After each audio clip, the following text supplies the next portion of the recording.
Okay, Mongoose. It's going to be doing two main jobs for us. Mongoose is a library for connecting to MongoDB and running queries from a node application. But Mongoose, we're going to be using it for two purposes. Purpose number one, creating schemas, also known as models. Schemas or models, do we recall from the database intro what these are, what they're used for, or how to think about them? They're blueprints. What are they blueprints for? Data. Yeah, blueprints for data that will be in our database. So when I save a user, my blueprint says they must have a username and a password and a first name and a last name. So that's enforcing rigidity. So the schema is what enforces data rigidity and consistency. Yeah, I knew there was something there. Rigidity and consistency. The other thing it allows us to do is run queries from node. So this allows us to use our models to ask our database for collections, sub-collections, and resources. So what is a collection? Yeah, resources of a similar type. So give me all to-dos. So a sub-collection is saying, give me all to-dos that have a price less than $500, right? We're using like a query string to get a sub-collection of a larger collection. And then resource is each individual to-do. So we're gonna use Mongoose to declare this is what a to-do looks like, and then we're gonna export that model so we can then start using the model to query it in the database. So it's sweet, it does both of these for us. So the first thing we need to do is connect to our database. And to do that, we need to install Mongoose. So now I'm back inside of my project here. I'm on the backend terminal. I am not in the client folder. This is not a front-end dependency, so I will not be installing it in client. I will be in this directory, my root directory. And if you want to make sure you're in your root directory, you type ls. And if you see the client folder, that means you're not in the client folder. Hooray. So you will run npm install mongoose. So Mongoose is not Mongoose. No, Mongoose is the thing that allows us to both create schemas and query the database. So like middleware. A big old middleware, just like Express, yeah. So npm install Mongoose. The Mongoose is one you have to install inside of your directory every time. Yep, you must install Mongoose every time, just like Express. Because not every application you're ever going to use is going to use Mongoose. If you're using SQL, you're definitely not using Mongoose. You're using one of the SQL npm packages for interacting with that database. Once Mongoose is installed, we require it just like everything else. So in our server.js, we're going to say const mongoose equals require mongoose. Really ramping it up here.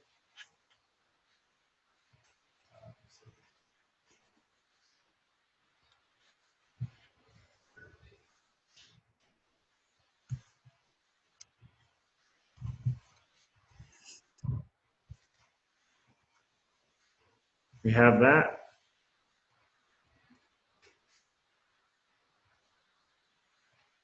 One question on the middleware, does it matter if the Morgan is below or above the app.express.json?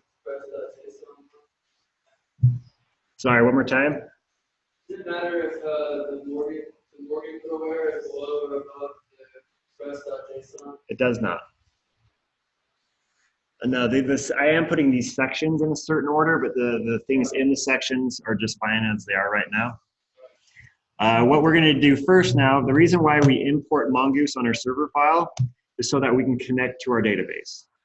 So we're introducing another section here to our server boilerplate. Above routes, but below the middlewares for every request, we're going to make our connection to the database. npm install mongoose.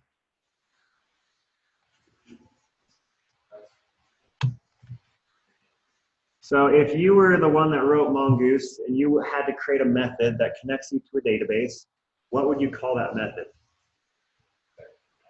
Cool. So mongoose.connect. Yay, that's a win for naming conventions. Yay. Yep, we're connecting to the database. This is what we'll have to include on every server now to make sure we're connected. Okay, so when we connect to a database, it's not through HTTP. What does HTTP, what do those rules govern? The communication between what two devices? Clients and servers, web browsers and web servers. This is not a web browser. It's a web server connecting to a database. So it's a different protocol. HTTP has no governing here. The protocol you use is the database's protocol. So we're going to connect to our database through mongodb : //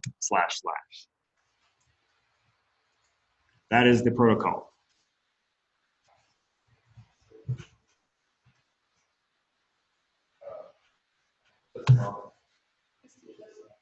What's that? It's Mong. No, it's Mongo. Yeah. And where does MongoDB run? Well, it's running locally, localhost. It's on our computers. It's running on our hard drives individually.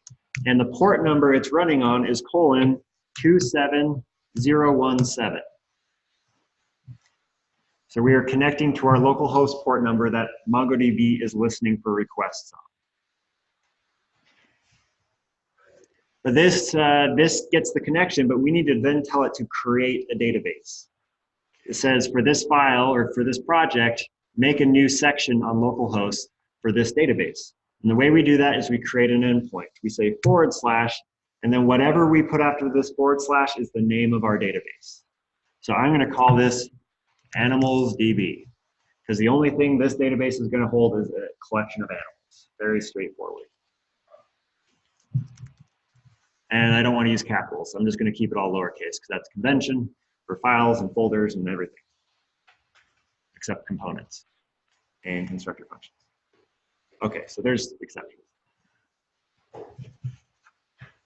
Okay, let me open, where are we?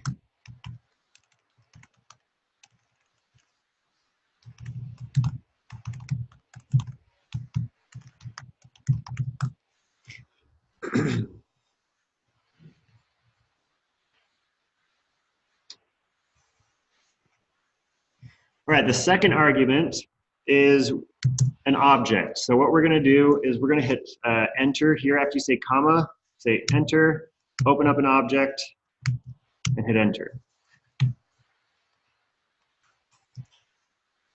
And in this object, this is a configuration object. So there's certain parts of MongoDB that have been deprecated, and we're just going to add one setting right now. There's actually 3 in total we're going to end up adding. But right now, we're going to add use new URL parser and set it to true.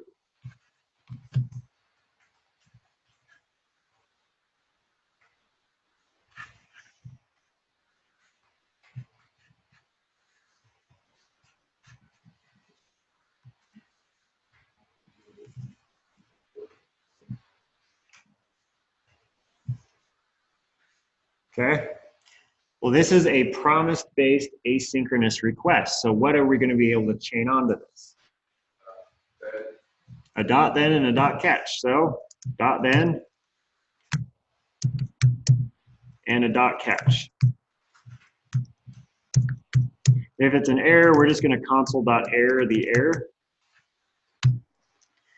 But in the dot then, we're going to use this for the same reason we give the callback function to our server. We just want to console log connected to the DB.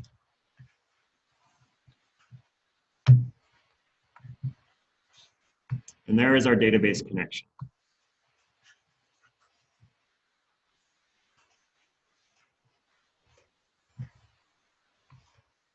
So maybe you would have called this like bounties or to-dos or something the label of your database. You don't have to say DB on the end. I just did that to say this is the name of the DB. But I could have just called it animals.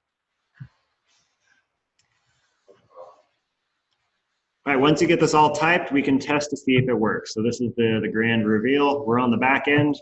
We say Notamon server.js, and we should get server is running and connected to the database. So let's get everyone to that